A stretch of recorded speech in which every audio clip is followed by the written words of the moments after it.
Muy buenas noches, compañeros y camaradas. José Coveñas, estudiante de la Gantuta de Educación e Historia. Vamos a hablar un poco de la historia del PC y como ya dije, a los que me escucharon inicialmente, vamos a hablar sobre todo de los contextos, del contexto en el que vivimos, en el que vivió el nacimiento del Partido Comunista, porque como todo en el mundo tiene una razón. El Partido Comunista no surge simplemente porque me dio la gana, porque le dio la gana a Mariátegui o porque a unos poseros le quieren hacer un video en TikTok, sino surge porque había una problemática, porque habían cosas importantes que estaban pasando en el mundo y en el Perú, por supuesto. Entonces, vamos, antes de comenzar con el origen per se del Partido Comunista, yo quiero hacer un análisis contextual, hacer una contextualización general del mundo y del Perú, de lo que pasaba. Quiero ver si mi PTT, en realidad no es gran cosa, solamente me sirve para ordenarme. A ver, ¿cómo estamos? ¿Se ve? ¿Se ve el Se ve, PTT? se ve perfecto. Perfecto. A ver, vamos a ver cómo es Sí, esto. todo bien. Ya. Muy bien, ¿cómo surge el Partido Comunista en el Perú? Y por supuesto, la figura más importante en este proceso, pero no la única, es José Carlos Mariátegui. Ya voy a hablar de él en su momento, voy a hablar un poco de su biografía, un poco de sus limitaciones, de sus perspectivas intelectuales y sus limitaciones físicas también. Pero vamos con, primero, algunas preguntas. ¿Cómo surge el Partido Comunista del Perú? ¿Dónde surge el Partido Comunista del Perú? Obvio, en el Perú. ¿Y por qué? ¿Por qué surge? ¿Qué pasaba en el mundo? ¿Cuál era el contexto nacional e internacional? Primero quiero hablar del contexto internacional. ¿Qué pasaba en el mundo? Varias cosas pasaban en el mundo. No puedo haber puesto todo lo que pasaba en el siglo XX, me estoy refiriendo al inicio del siglo XX, fines del siglo XIX, pero básicamente inicio del siglo XX, los 10 o 30 primeros años del siglo XX. ¿Qué pasó primero? Una cosa fundamental, la guerra ruso-japonesa, con victoria japonesa sobre los rusos, sorpresivamente. Japón se perfilaba como un imperio. La formación de la Triple Entente, dirigida por Prusia, por el canciller Otto von Bismarck, uno de los grandes impulsores de la unidad alemana, y esto es muy importante entender que en el siglo XX y fines del siglo XIX, en el mundo se empiezan a formar nacionalismos que unen países. Los países no siempre han estado como hoy día los conocemos. Un caso claro es Alemania, que tenía varios reinos divididos y separados, y que gracias a fines del siglo XIX con Otto von Bismarck se une Alemania. Lo mismo pasa con Italia, ¿no? Y la unificación italiana. Italia no ha sido un país unido siempre. Recién a fines del siglo XIX, con Giuseppe Garibaldi, se une Italia. Entonces, estamos viendo inicio del fines del siglo XIX, inicio del siglo XX, el nacimiento de una corriente nacionalista, sobre todo en Europa y en América. Y a nosotros nos interesa mucho Europa, no tanto Asia o África, porque nuestro eje económico hacia donde veíamos en esa época era Europa, porque Estados Unidos todavía no era la potencia que era hoy día. Entonces, ¿qué es lo que una persona común y corriente de clase media aspiraba? Aspiraba a ser como un francés, aspiraba a ser como un inglés, ¿no? Vestir así, vivir en Londres, vivir en París, ¿no? Hablar en inglés, hablar en francés. Entonces, era una época en donde el origen, el norte, era Europa, no como ahora, que es Estados Unidos, o incluso un poco ya China, ya va cambiando las cosas, ¿ya?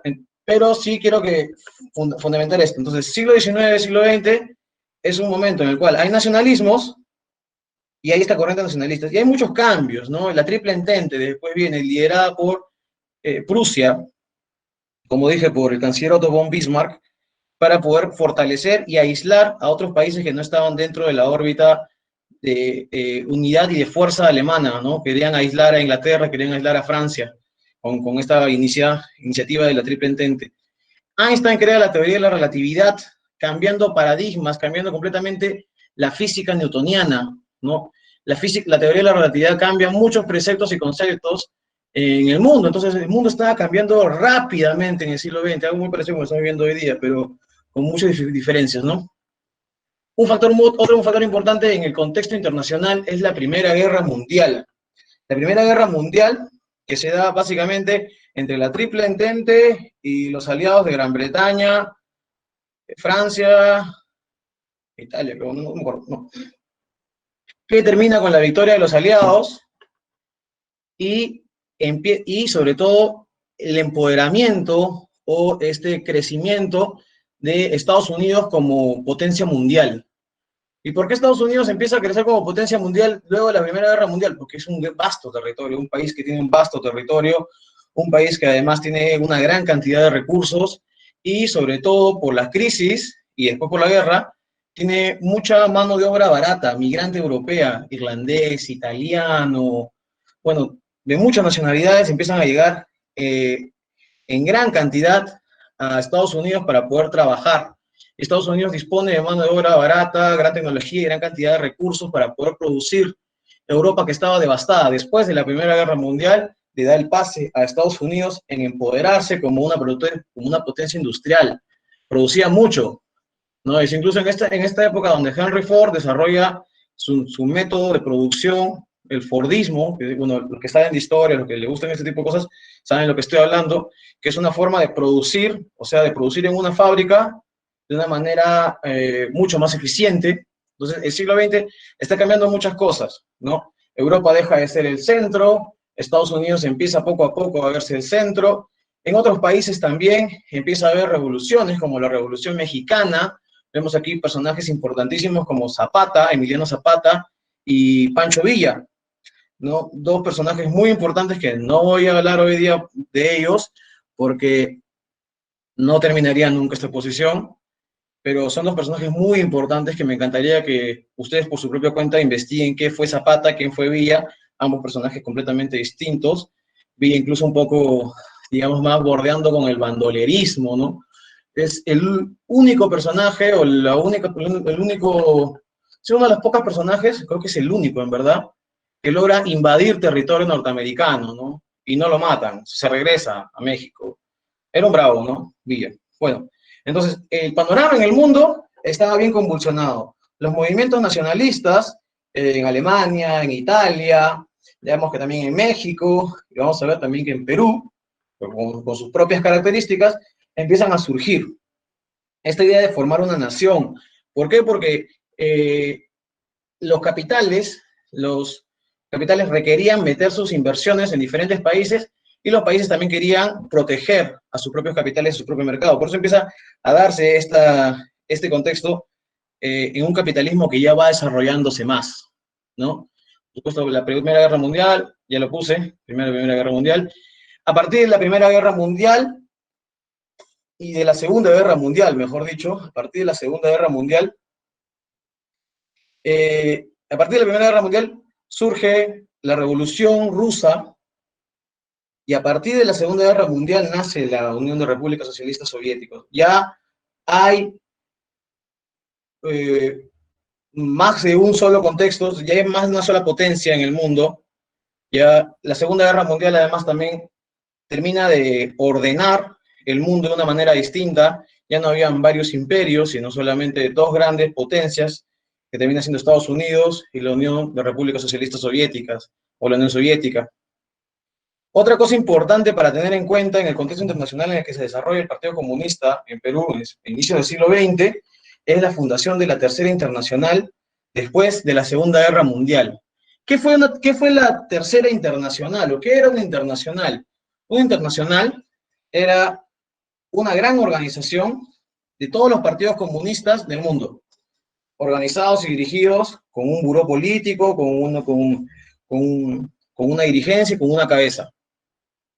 Fue muy importante en su momento porque daba directivas a los partidos comunistas, apoyo y ayuda sobre cómo actuar en sus diferentes países, pero también tuvo sus complicaciones después.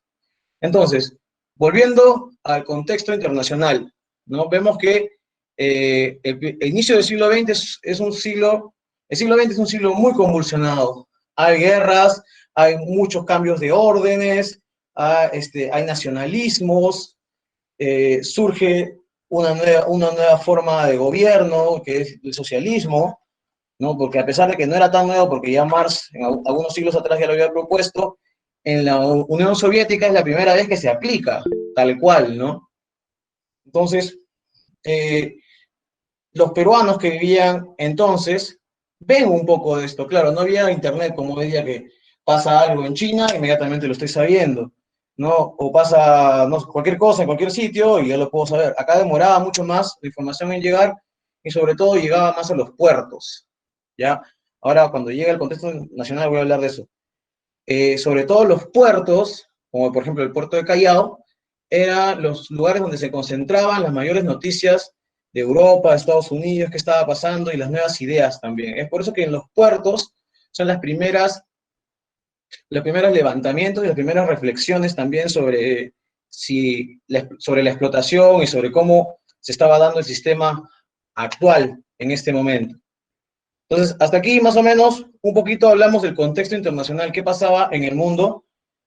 Vemos que el mundo está convulsionado, vemos que además hay esto, y además estamos viendo una etapa primigenia del capitalismo, ¿ya? No estamos viendo una época en la que el capitalismo está desarrollado en su plenitud, como hoy día, con medios de comunicación, que estamos invadidos por todas partes con propaganda, que no nos dejan pensar prácticamente libres, sino que tú quieres poner incluso una canción en YouTube, te caen 4 videos de propaganda. Bueno, en esa época eh, el capitalismo no estaba tan inmerso dentro de la población.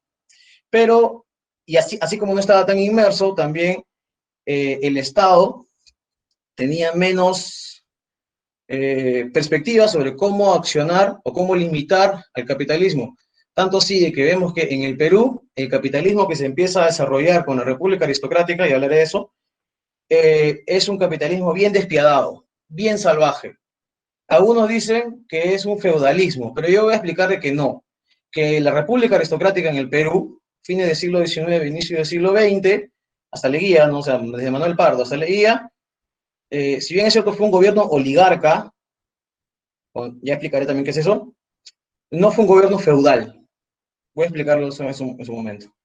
¿Ya? Pero quiero que entiendan eso, ¿no? El capitalismo se estaba desarrollando en todo el mundo, en el Perú ya había capitalismo, el capitalismo era bien salvaje, el capitalismo no tenía regulaciones estatales o el Estado trabajaba para el capitalismo, o sea, no le ponía ninguna limitación.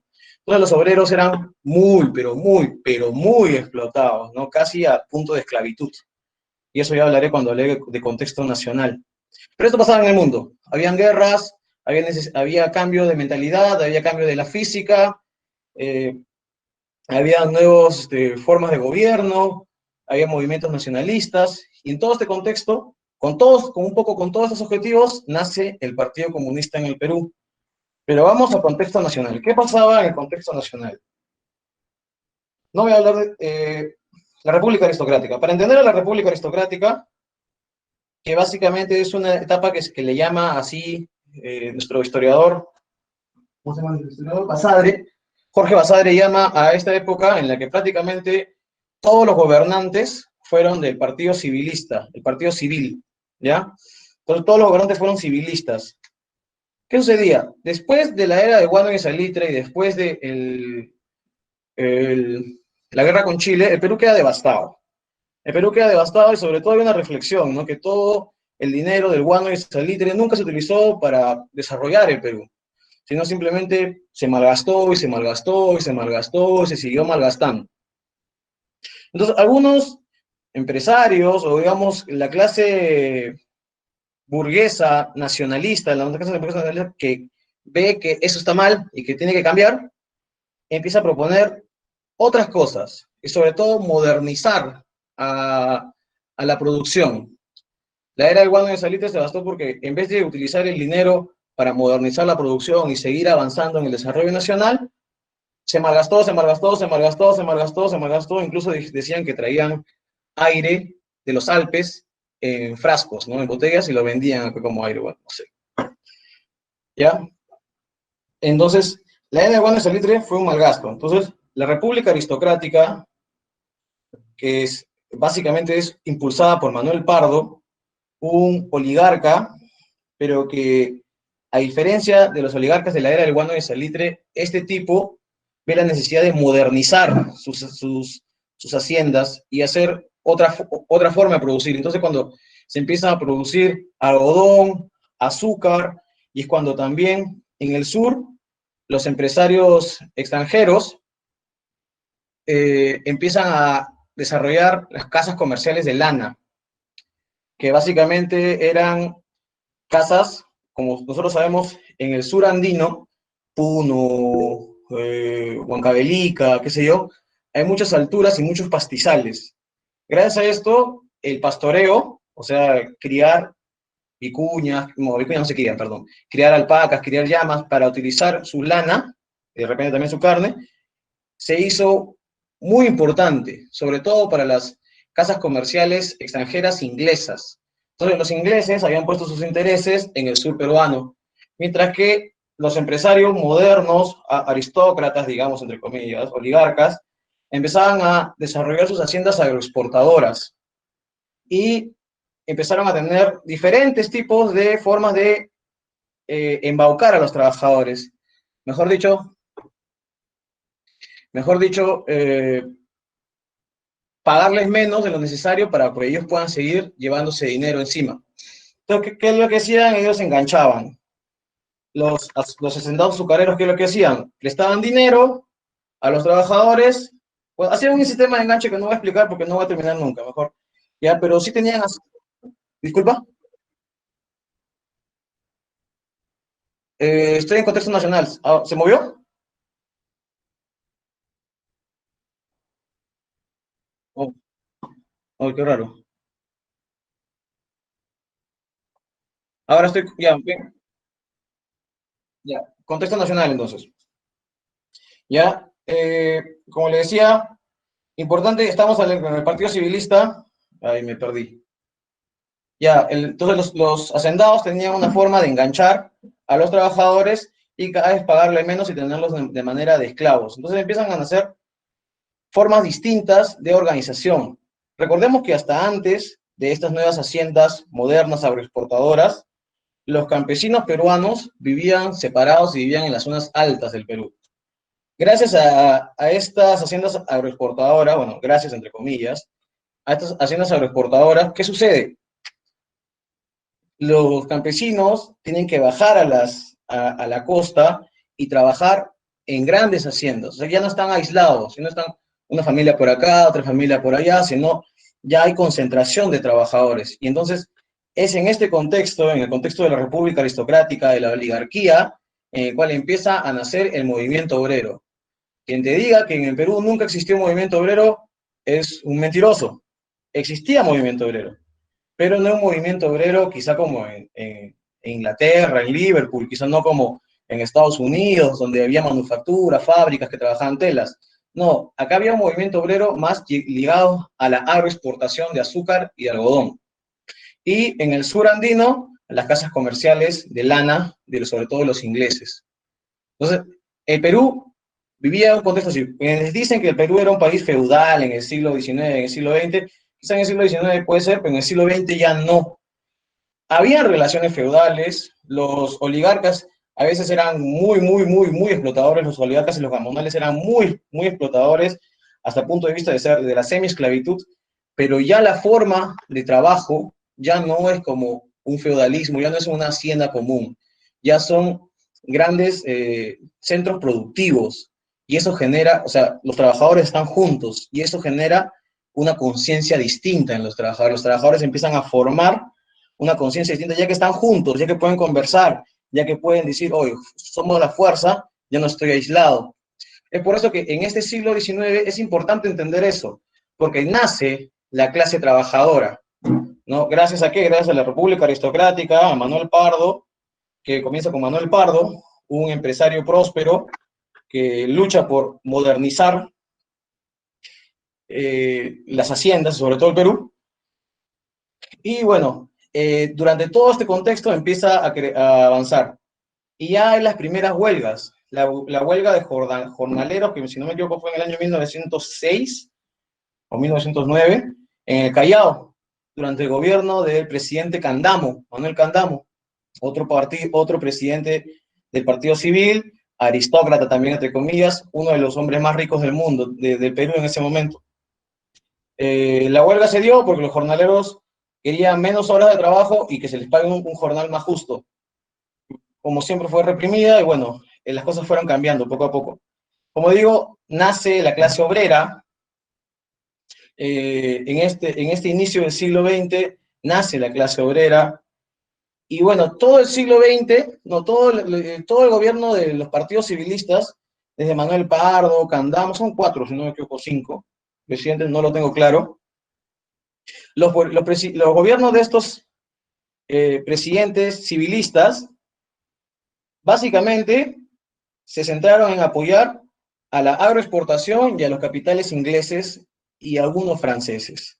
Pero básicamente los capitales ingleses. ¿Por qué? Porque, como les decía, en esa época el norte todavía no era Estados Unidos o China como ahora, ¿no? El norte era Europa y sobre todo Inglaterra, porque eran los países más capitalistas, más desarrollados. Es entonces de que, siendo civilista, aparece un personaje muy, pero muy importante en la modernización del Perú. Para entender el Perú hoy día tenemos que sí o sí entender que hubo un presidente que se llamó Augusto Bernardino Leguía, que transformó toda la patria. De una manera completamente distinta, de repente no de una manera ideal como nosotros quisiéramos, pero sí transformó y modernizó mucho el Perú.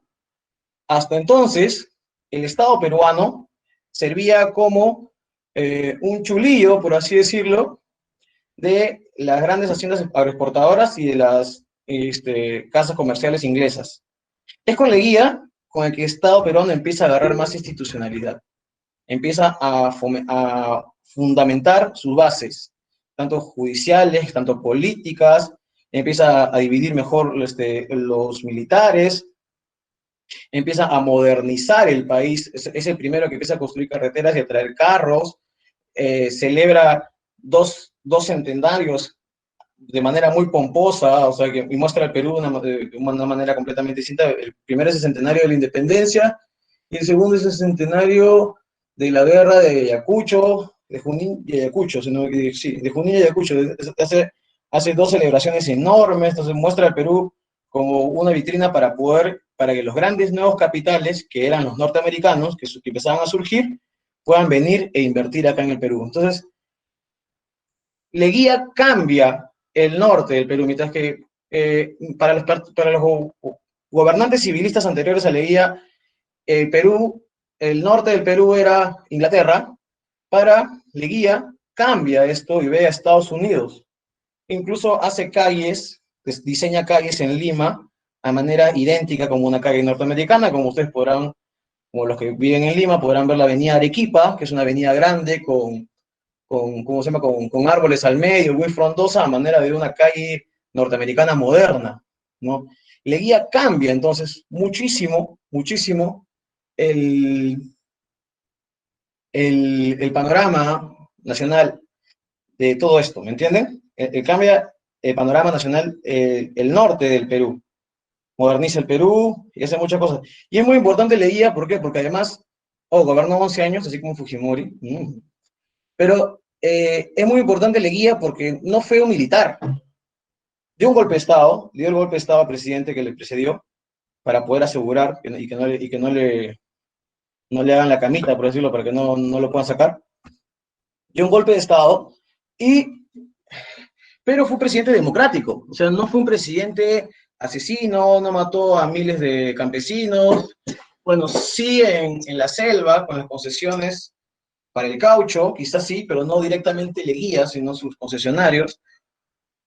Pero no fue un gran represor. Por ejemplo, figuras importantes que hice. ¿Se ve todavía?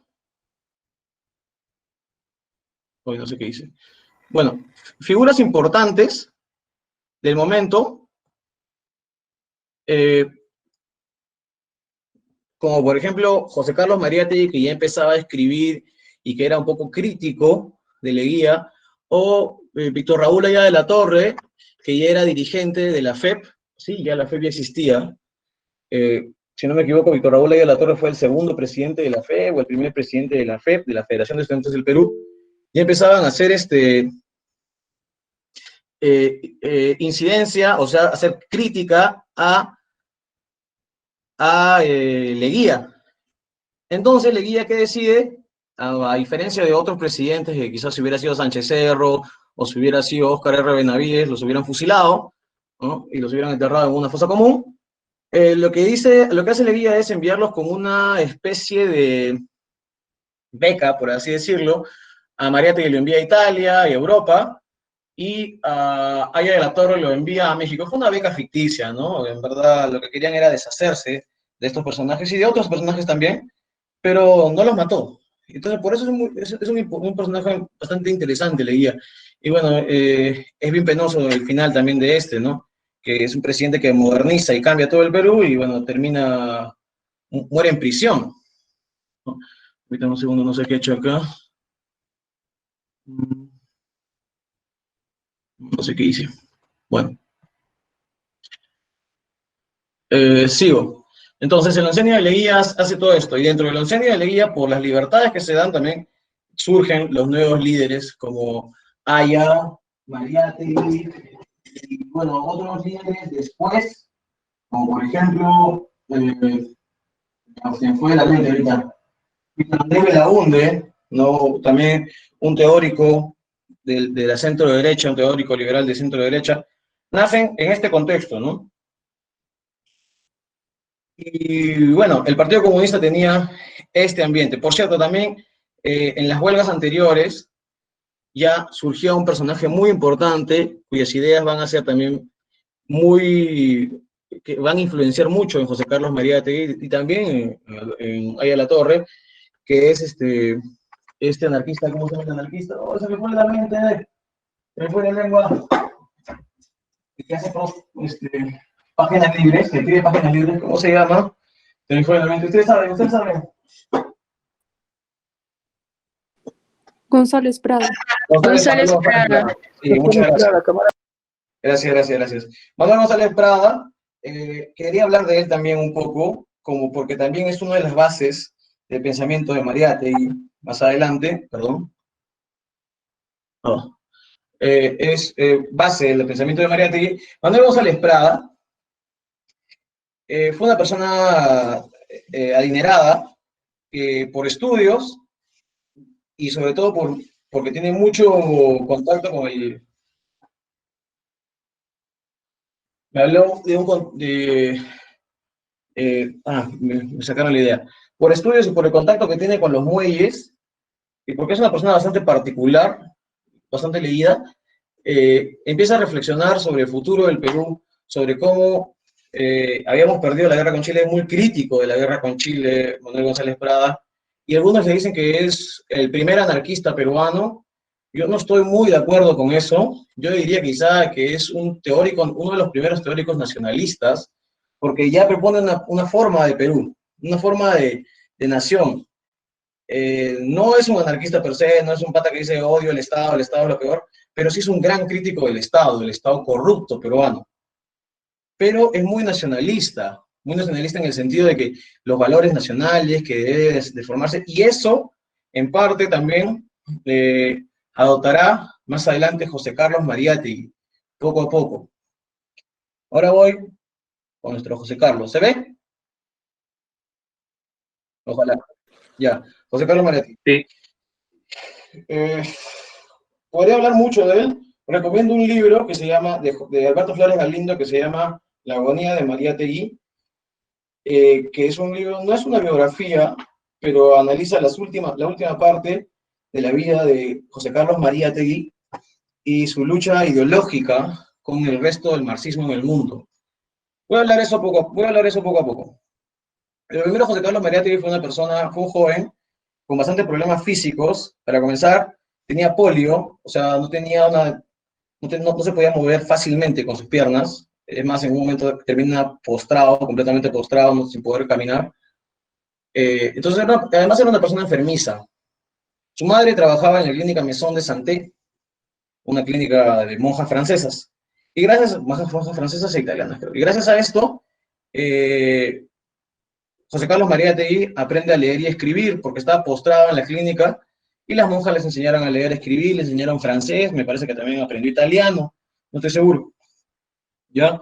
Entonces, José Carlos Mariátegui es una persona autodidacta. Él nunca va a la escuela, no sé si va a la escuela, no va a la universidad, se inscribe a un par de cursos Me parece que en la PUC, se escribe en unos cursos de la PUC, a los cuales no está detallado de que ha asistido, que asistió constantemente, y por lo menos no se sabe que no dio el examen final.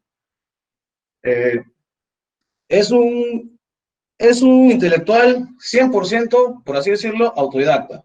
Se prepara solo. ¿Cómo después aprende a redactar de una manera tan sencilla? Porque si tú lees a José Carlos Mariátegui, no es como otros autores que son bastante rimbombantes o bastante aburridos, sino es bastante preciso y directo. Él aprende a redactar muy joven, cuando trabajaba en una imprenta. Gracias a eso aprende a redactar él, ¿no? Aprende y tiene más desarrollo del lenguaje. Por eso José Carlos Mariátegui, a diferencia de ella de la Torre, que ella de la Torre daba mítines, y se iba por acá, se iba por allá, y movía masas, José Carlos Mariátegui movía al movimiento obrero, o empezaba a ayudar a la fundación del movimiento obrero gracias a sus escritos, porque él no tiene la facilidad de moverse como ella de la Torre. Entonces, es muy importante en la formación del comunismo peruano el trabajo mecanográfico, el desarrollo intelectual, a diferencia de otros, como el aprismo, por ejemplo, que es más chamulleo, más una gran oratoria. José Carlos Mariátegui se centra más que en un discurso rimbombante que te puede enaltecer, se centra más en un desarrollo con bases, del marxismo con bases en el Perú. Y por eso es que va a ser bastante crítico de la internacional comunista, de la tercera internacional comunista, ya lo vamos a ver más adelante. Entonces, José Carlos Mariátegui ya aprende a escribir, empieza a hacer algunos críticos artículos críticos a Leguía, y Leguía lo manda a Italia. No voy a hablar de la Torre porque no nos importa la historia del aprismo por ahora, pero sí voy a hablar de qué hace en Italia Mariátegui. Primero, casi se muere de hambre, porque fue una beca ficticia, no le dieron plata, con la justa, fue prácticamente un destierro. Pero lo bueno es que en Europa él se nutre de todo este ambiente cargado, y sobre todo en Italia, todo este ambiente cargado de revoluciones.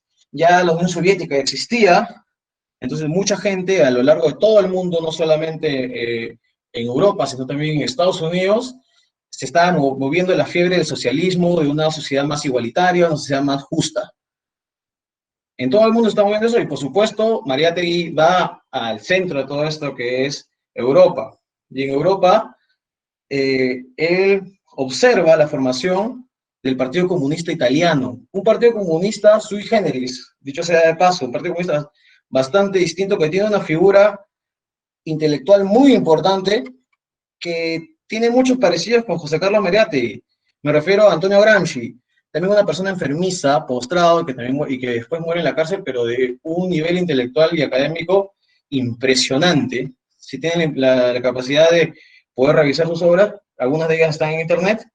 Es un poco difícil de leer, pero es bastante interesante, y sobre todo es una comprensión distinta del marxismo, mientras que el marxismo de la Tercera Internacional, marxismo científico, pongámoslo así, era bastante más duro en sus preceptos, o sea, tenía un método científico positivista, por así decirlo, que basaba en algunas leyes que algunos marxistas habían analizado y decían, estas son las leyes de desarrollo del mundo y así se va a dar en todo el mundo.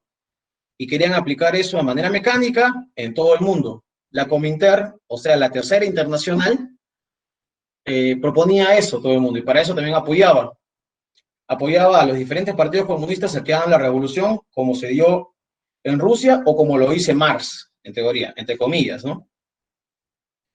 El Partido Comunista Italiano entonces tiene una comprensión distinta del marxismo. Dice, no, nosotros no vamos a seguir lineamientos, vamos a hacer una revolución dependiendo a nuestra realidad. Y es que la realidad italiana, como les dije hace poco, recién se estaba unificando. Era un país todavía lleno de ducados, de principados. El Vaticano tenía más territorio de lo que tiene ahora. Entonces, Italia entiende una forma de marxismo distinta, y eso es lo que entiende más bien José Carlos Mariátegui, ¿no? Por eso es que más adelante, y en el texto de los 7 ensayos de la interpretación de la realidad peruana, dice, la revolución no es calco ni copia, es creación heroica. Mientras que el marxismo científico de la Tercera Internacional, dirigido por Rusia, no digo que sea malo, sino que de repente se ha equivocado en su momento, proponía un desarrollo homogéneo en todas las ciudades. Mariátegui, en todo el mundo, perdón, Mariátegui decía, no, el desarrollo no es homogéneo, el desarrollo se da según las distintas condiciones que tiene cada país y cada realidad, y no se equivocó. Él aprende eso sobre todo en Europa, sobre todo en Italia. No se sabe si Mariátegui conoce a Gramsci, es poco probable, pero Mariátegui es muy gramsciano, o muy gramscista, como quieran decirlo. ¿Ya? Desarrolla mucho de ese tipo de un marxismo nacionalista, un marxismo que primero desarrolle una conciencia nacional en tu propia realidad. Y eso es lo que trae a la vuelta de Europa Mariátegui acá a Perú, esa propuesta de partido, ¿no? Primero, dicho sea de paso, a muchos que no sabíamos, Mariátegui no funda un partido comunista, no funda el Partido Comunista Peruano. Mariátegui funda el Partido Comunista, el Partido Socialista del Perú. Oh, ¿por qué Mariátegui funda el Partido Socialista del Perú? Si ya en Rusia el socialismo, o sea, que no es comunismo, ya en Rusia el socialismo de Plejánov, de este dirigente Plejánov, ya se había demostrado como que el socialismo no es la vía, el socialismo reformista, el socialismo tranza con la derecha, tranza con los grandes transnacionales, el socialismo no es lo correcto. ¿Por qué Mariátegui decide formar un partido socialista en el Perú? Esa pregunta también se hace Alberto Flores Galindo, el historiador que les dije en la agonía de Mariátegui, y se responde a medias diciendo que Mariátegui propone este nombre, primero porque el concepto socialismo en el Perú y en América Latina aún no había sido tergiversado como ya en Europa, ¿no? Como en Europa sí ya los socialistas en los diferentes congresos, por así decirlo, ¿no? En los diferentes congresos ya se habían vendido hacia los burgueses. Él dice, acá en Perú no, acá en Perú el socialismo no ha llegado a ese punto, el socialismo nunca se ha desarrollado, y además socialismo es una palabra más amplia para lo que nosotros queremos formar aquí. Nosotros no queremos todavía un partido comunista, no queremos un partido socialista que pueda formar una clase obrera, porque recordemos que el Perú todavía está en un proceso de formación de la clase obrera no existe, no está todavía fuerte, ¿ya? Entonces, ¿qué es lo que dice José Carlos Martí? Vamos a hacer una clase obrera, ¿no? Amplia, donde involucremos a un gran sector, no solamente a los más avanzados, sino a todos a la clase obrera nacional, y formamos un partido socialista con bases nacionalistas muy fuertes, y entre ellas utiliza al indigenismo. Mariátegui es uno de los impulsores del indigenismo, es más, en su obra Los 7 ensayos de la interpretación de la realidad peruana, si ustedes pueden ver el diseño, es un diseño indigenista que lo hace, si no me equivoco, es Abogal. ¿Ya? ¿Y por qué hace este texto? ¿Por qué le pone incluso ese diseño? Porque hasta en la forma de diseñar tenía que ser revolucionario, tenía que llamar, tenía que cambiar, ¿ya? Entonces, por ahí, Mariátegui está rompiendo algunos esquemas de lo que debería ser un marxista común y corriente, ¿no? Lo clásico que te dicen los apristas o la derecha, no, que el marxismo de Mariátegui es una copia de Europa, que ese tipo de ideologías no se pueden dar en el Perú. Parados, ¿no? O sea, estamos viendo que Mariátegui tiene una propuesta completamente distinta, con bases marxistas para poder analizar la realidad social, pero partiendo de tu propia realidad. Y es por eso que la propuesta de Mariátegui es muy, muy, muy interesante, y hasta hoy día se sigue estudiando en todas o casi todas las escuelas de ciencias sociales universitarias en el Perú, porque todavía sigue, de alguna manera, teniendo razón. Entonces Mariátegui viene con esta idea. Mariátegui, en el proceso de la formación del Partido Socialista y del proceso de la formación de la CGTP, porque Mariátegui también es uno de los impulsores de la CGTP y de otros movimientos, porque no solamente se dedicó a escribir textos, sino también organizaba o daba impulso para poder organizar cosas importantes de fraternidad obrera, como por ejemplo creo que eran los domingos o los sábados de obreros en ATE, que las familias obreras iban, compartían, había música, teatro. Entonces Mariátegui estaba formando la base social de un Perú distinto, un Perú nuevo. Antes, a diferencia de Díaz de la Torre, que de la Torre decide irse de frente a la bronca política y postular y ver de que si es que puede ganar, pero no tenía bien claro qué iba a hacer con el Perú. Por eso cuando al final el aprismo llega al gobierno, como no tiene una ideología clara, no había fundado unas bases de nada, lo único que hace es gobernar con la derecha. Lo que Mariátegui previó, por eso empieza a formar toda su base, primero con los obreros, segundo con los indígenas, con los campesinos.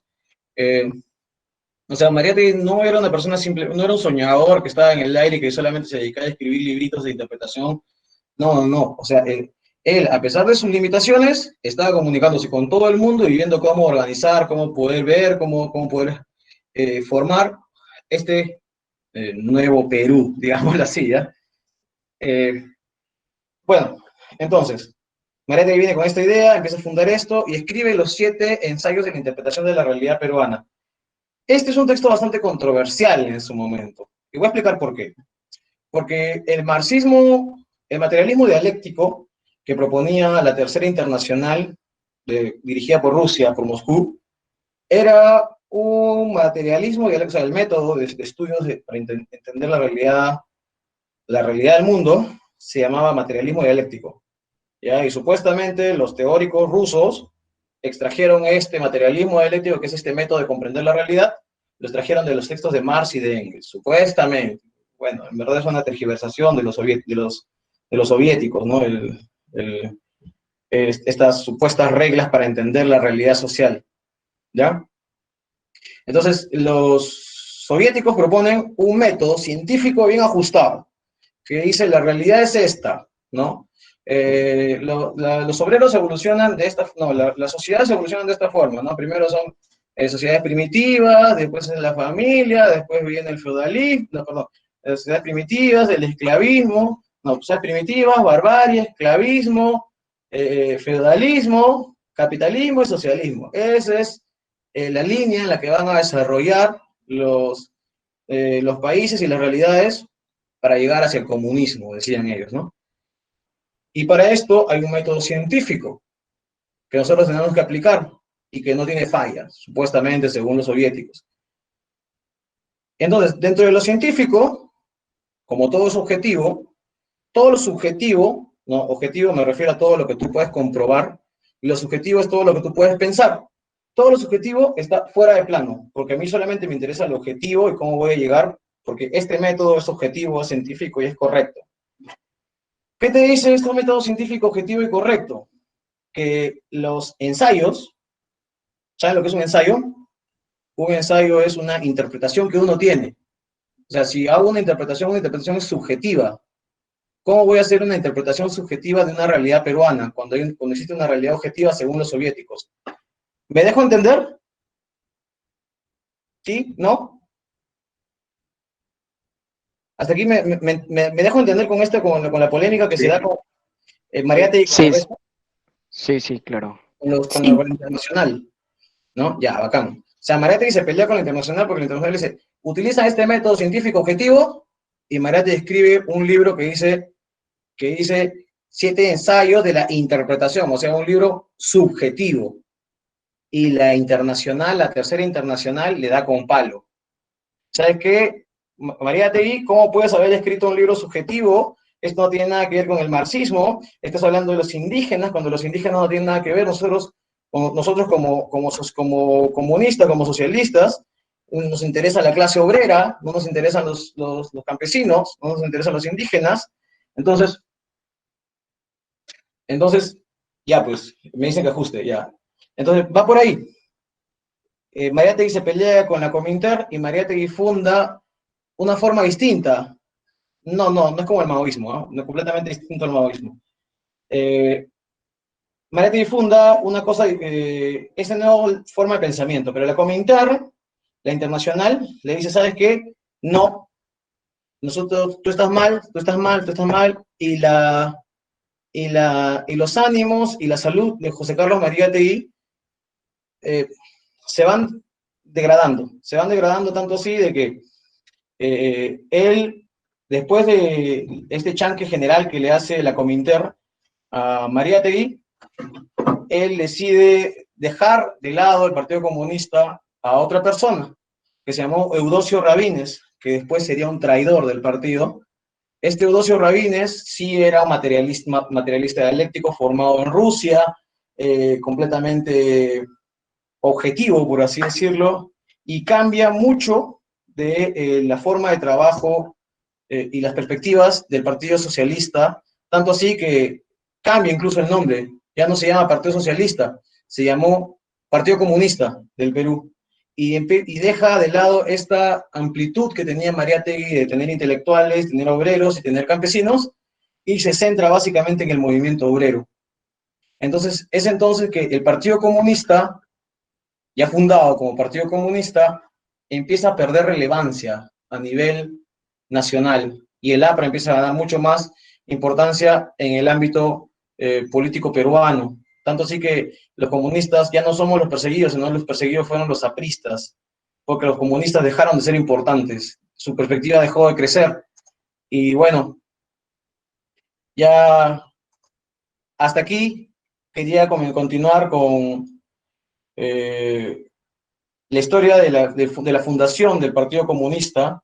Más adelante vienen otros procesos, ¿no? Después viene Eudosio Rabines. Eudosio Rabines es un traidor que después se pasa a Estados Unidos como espía. Después de Eudosio Rabines viene Jorge del Prado, otro dirigente, y después viene la ruptura, que supongo que Manuel Taboada va a hablarles de eso. Hasta aquí conmigo, espero que no me haya explayado tanto, a veces me voy por las ramas, pero bueno, ojalá haya servido de algo esta, esta conversación, esta exposición.